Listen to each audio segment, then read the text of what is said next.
Bonjour à tous.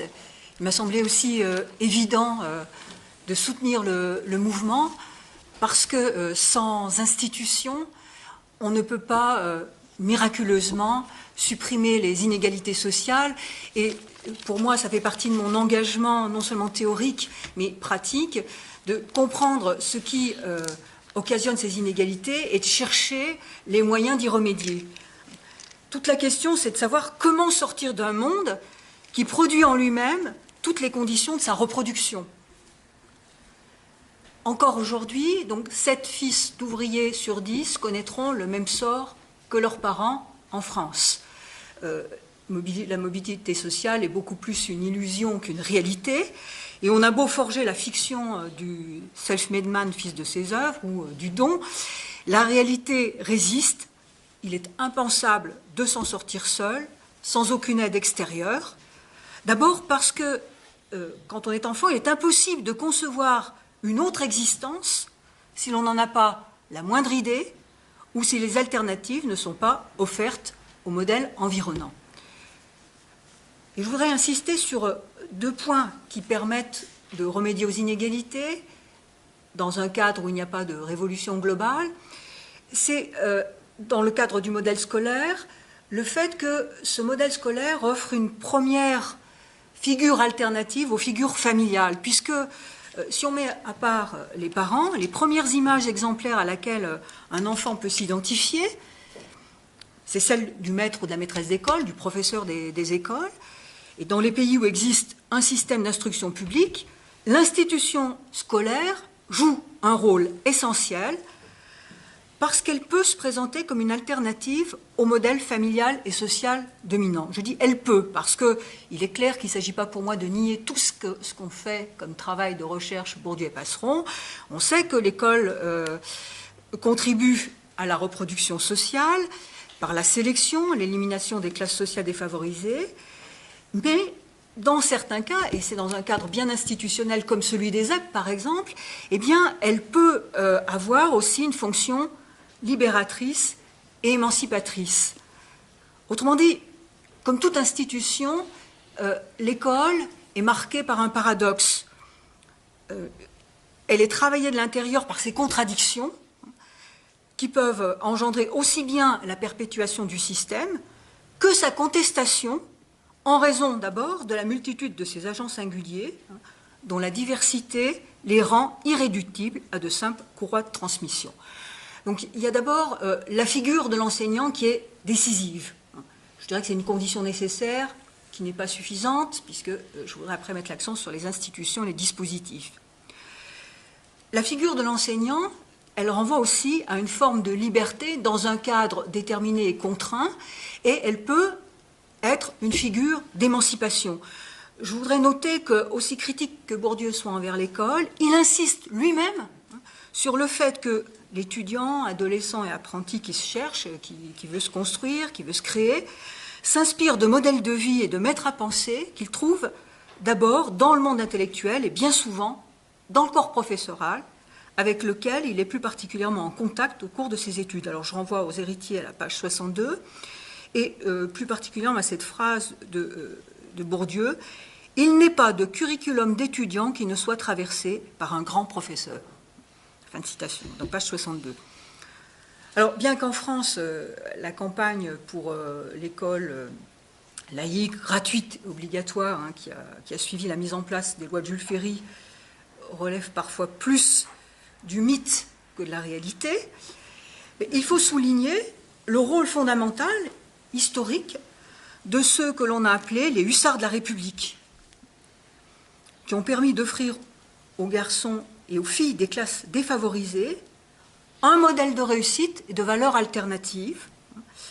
L'instituteur, l'institutrice, notamment dans les villages, les petites localités, apparaissait comme un notable, et il offrait une première image du clerc et de l'intellectuel, un espoir d'échapper à la reproduction sociale. Alors le fait que ces hussards, historiquement, aient été pour une grande partie recrutés et sélectionnés parmi les meilleurs élèves des classes populaires était vraiment un phénomène décisif, parce que ça favorisait l'identification à leur image, parce qu'ils connaissaient bien le milieu d'origine, et il pouvait être reconnu par les élèves de classe populaire. Donc cette figure a eu une importance. Mais il serait illusoire de considérer que la non-reproduction serait entièrement liée à l'existence de clercs, de modèles scolaires ou de grandes figures de professeurs, comme si tout cela était coupé du monde environnant. Bien sûr, ils peuvent servir de modèles à imiter par les enfants qui s'identifient à eux par une sorte de phénomène transférentiel, mais cela ne suffit pas, bien évidemment. Il ne peut y avoir de lutte contre les inégalités que par la mise en place d'institutions économiques, politiques, scolaires, et en particulier par la construction d'un programme d'instruction pensé de la maternelle à l'université et au-delà, avec une formation continue, qui permettent à tous les individus, grâce à un système de bourses conséquentes et de dispositifs destinés à enrayer les inégalités, de permettre que ce ne soient pas les seuls héritiers qui tirent bénéfice de l'école. Donc, sans institutions, sans moyens financiers comme les EPT, sans dispositifs appropriés pour donner plus à ceux qui ont le moins, eh bien souvent, le désir de savoir se commue en malheur de ne pas pouvoir. Et je voudrais, à titre d'exemple, mettre l'accent sur un certain nombre d'institutions, justement, qui ont permis, non pas de supprimer les inégalités, mais de les enrayer, dispositifs extrêmement précieux, et à contrario, je voudrais montrer que quand on les a supprimés, ça a engendré de plus grandes inégalités, parce que souvent, la critique qui est faite à l'égard des EPT, c'est qu'on pense que c'est inutile, c'est superflu, que ça n'a pas d'efficacité, et donc le problème n'est pas un problème institutionnel mais de moyens, mais c'est un problème qui se situe à un autre échelon, sans que jamais on ne précise lequel. Alors, à titre d'exemple, je voudrais insister sur le fait que les modèles des hussards de la République eh bien, n'a pu être effectif, devenir un moteur pour la non-reproduction, que parce qu'il s'est inscrit dans le cadre institutionnel des écoles normales d'instituteurs et d'institutrices qui devaient recruter dans chaque département les maîtres nécessaires à la scolarisation obligatoire des enfants. Alors, ces écoles normales, un des premiers dispositifs qui a ensuite été supprimé, il y a eu d'autres qui ont pris le relais comme les EPT, ces écoles normales avaient été supprimées sous le régime de Vichy. Elles ont permis, après leur rétablissement en 1945, de sélectionner les meilleurs élèves des classes populaires et de former une élite en finançant des études de longue durée. Alors, je voudrais préciser comment ça a marché. L'ascenseur social a surtout fonctionné après la Seconde Guerre mondiale, lorsque le concours de recrutement des maîtres, ce qu'on appelle aujourd'hui les professeurs des écoles, s'est adressé aux élèves de 3e, des cours complémentaires du cursus dit populaire, par différence avec le cursus dit bourgeois des élèves de lycée. Donc, on a présenté des élèves de milieu populaire à un concours à partir de la 3e, et les reçus à ce concours difficile rentraient en formation dans les écoles normales, où ils préparaient, tout frais payés, pendant 4 ans, le baccalauréat puis le CAP d'instituteur. Et ces écoles normales offraient en outre aux meilleurs élèves maîtres la possibilité de promotion interne vers les écoles normales supérieures et le professorat du second degré en leur donnant un salaire pour pouvoir continuer leurs études. Alors, ces écoles normales primaires ont joué un rôle décisif dans la non-reproduction, non seulement parce qu'elles offraient des moyens financiers sans précédent, en prenant les études intégralement en charge à partir de l'année de seconde. Avant, il y avait un système de bourse. Donc, moyens financiers, prise en charge des études dès l'année de seconde, avec l'internat payé, une bourse de trousseau, mais surtout parce qu'elle fournissait un cadre scolaire institutionnel propice, où les élèves étaient soustraits à leur milieu d'origine pour bénéficier d'un environnement culturel et pédagogique spécifique, centré sur leur formation au plus haut niveau et leur réussite. Et j'insiste sur le fait qu'il ne suffit pas de briser les barrières économiques par des bourses, par des salaires ou des allocations pour échapper à la reproduction sociale. Encore faut-il rompre les barrières socio-culturelles qui empêchaient les élèves des couches populaires de croire en leur propre force et de s'imaginer un autre destin que celui tracé d'avance par le modèle familial. Il fallait donc développer un enseignement intensif adapté. Et à cet égard, il est extrêmement instructif de constater que lorsqu'après 1970, les élèves maîtres et les élèves maîtresses des classes populaires qui avaient réussi à la fin de la classe de 3e le concours d'entrée à l'école normale, lorsqu'après 70, ils cessèrent d'être affectés dans les écoles normales pour préparer le baccalauréat, et ils furent renvoyés dans les lycées où ils étaient mêlés à l'ensemble des élèves, sans bénéficier d'un encadrement renforcé, leur taux de succès au concours d'entrée aux écoles normales supérieures de Saint-Cloud et de Fontenay-aux-Roses baissa considérablement 5 ans plus tard. Donc ce n'est pas seulement les moyens financiers qui sont décisifs, ce sont les dispositifs, petits effectifs, personnels encadrants formés à cet effet, qui jouent un rôle tout à fait notoire.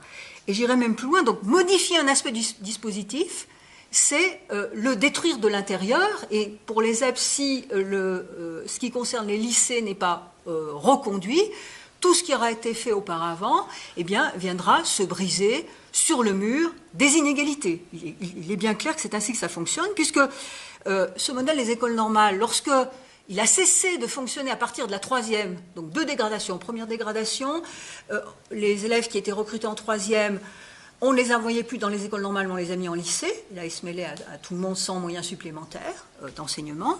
Donc, ils n'ont plus pu continuer leurs études. Et ensuite, eh bien, on a réduit l'aide financière avec la suppression du concours d'entrée à l'école normale en 3e, et on l'a déplacé après le baccalauréat. Et donc, à partir de ce moment-là, eh bien, l'ascenseur social s'est mis sérieusement à patiner. Alors, pour vous en donner un exemple particulier, une petite étude de terrain, pour mieux cerner le rôle joué par ces institutions comme les écoles normales d'instituteurs, qui ont été supprimées en 1991, avec d'autres dispositifs, donc notamment les EPT, pour mesurer à travers elles le caractère déterminant des institutions socio-économiques de la non-reproduction. Je prendrai un exemple, celui du destin d'un petit village savoyard sur 3 générations après la Seconde Guerre mondiale. Alors, c'est un hameau de montagne qui est face à Courchevel, qui s'appelle Tincave. La population sur 30 ans a varié entre 80 et 50 habitants, donc c'est vraiment tout petit. C'est un hameau qui était peuplé d'agriculteurs éleveurs très pauvres, parfois paysans ouvriers à l'usine voisine, ou mineurs, qui vivaient en dessous du seuil de pauvreté. À 1300 mètres d'altitude, les conditions de vie sont très dures, puisque même l'agriculture ne peut pas être intensive. Il faut remonter la terre à dos d'homme chaque année, puisqu'elle glisse. Donc, chaque année, les préescarpés de petite taille peuvent difficilement être fauchés avec des engins motorisés. Les troupeaux de vaches dépassent à peine la douzaine, donc vraiment des conditions socio-économiques dramatiques. Eh bien, ce village dont les habitants vivaient dans les années 45 à 75 avec des revenus inférieurs ou à peine égaux au SMIC, dans un grand dénuement, pour certains aucun confort, pas même l'eau courante à domicile, eh bien, il a la particularité de compter sur les 30 élèves qui ont effectué leur scolarité durant cette période, 7 d'entre eux qui ont réussi le concours d'entrée à l'école normale d'instituteurs et d'institutrices de Savoie, 3 filles, 4 garçons, un 8e qui est devenu professeur de gymnastique, et parmi les 7 élèves maîtres et maîtresses, 4 d'entre eux ont été admis à l'école normale supérieure de Saint-Cloud, de Fontenay-aux-Roses, dans la section philosophie. Et sur ces 4 anciens élèves de l'ENS, 3 d'entre eux sont agrégés de philosophie. L'un d'entre eux vit de sa plume maintenant. Il a été celui qui a écrit ce qu'on appelle vulgairement le nègre du commandant Cousteau. Et les autres donc sont professeurs en lycée, classe préparatoire, et l'un est devenu professeur d'université. Donc si je récapitule, sur 50 habitants, 3 instituteurs, 4 normaliens, dont 3 profs agrégés de philosophie et un professeur de PS. Alors ce micro-phénomène a valu aux habitants du hameau une réputation d'intellectuels qui refont le monde dans les villages alentours, que résume une formule « Ah, tu sors de l'université de Tincave ». Mais quand on interroge les habitants sur les raisons de ce destin exceptionnel, la première chose qui vient à l'esprit, c'est d'abord le rôle de l'institutrice, qui a donc fait toute sa carrière dans ce village bloqué par les neiges l'hiver. Et ce n'est pas un hasard, d'ailleurs, si c'est sous la férule de cette hussarde modèle que les 2 premières élèves qui réussirent le concours d'entrée à l'école normale primaire furent des filles. Et si en définitive, ce fut une belle et sa nièce qui allèrent le plus loin dans leurs études. Mais si ce modèle scolaire s'est combiné donc avec des institutions, économique, il faut remarquer qu'il serait resté inopérant sans le système des bourses mis en place, parce que dans les générations précédentes, malgré les instituteurs, eh bien, les parents et les sœurs plus âgés de ces élèves maîtres n'ont pas pu, malgré leur admiration pour leur institutrice, leur vif désir d'apprendre, leurs excellents résultats, poursuivre leurs études au-delà du certificat d'études. Donc c'est vraiment frappant de constater que les institutions, les dispositifs mis en place ont été opérants. Alors ça ne suffit pas pour supprimer les inégalités, bien évidemment, mais lorsqu'on les supprime, en tout cas, on aggrave nécessairement les inégalités. En ce qui concerne les générations suivantes, lorsque l'école primaire a fermé dans les années 70 et que les rares enfants du village ont suivi leur scolarité dans le bourg voisin, il n'y a plus eu aucune ascension sociale dans ce village. Et lorsque l'on a supprimé le concours d'entrée à l'école normale en 3e, eh bien, il n'y a plus de non-reproduction sociale dans le village. Le dernier élève du village admis au concours d'études en 1973 a bouclé la boucle. Aujourd'hui, les enfants de ce village, leur destin, si on le regarde, c'est d'être ripper, éboueur dans la station de ski de Courchevel, ou perchman, hein, comme on dit dans la neuf langue, c'est-à-dire de travailler aux remontées mécaniques comme saisonnier. Donc si on veut en douter, eh bien, on le saura de mauvaise foi, il est nécessaire qu'il y ait des dispositifs d'accompagnement, il est nécessaire effectivement que l'on donne aux ZEP et aux enseignants de ZEP tous les moyens pour mener à bien leurs tâches, faute de quoi, eh bien, encore une fois, on sera dans l'idéologie du self-made man, du don, du mérite, mais jamais on ne changera le système social. Merci.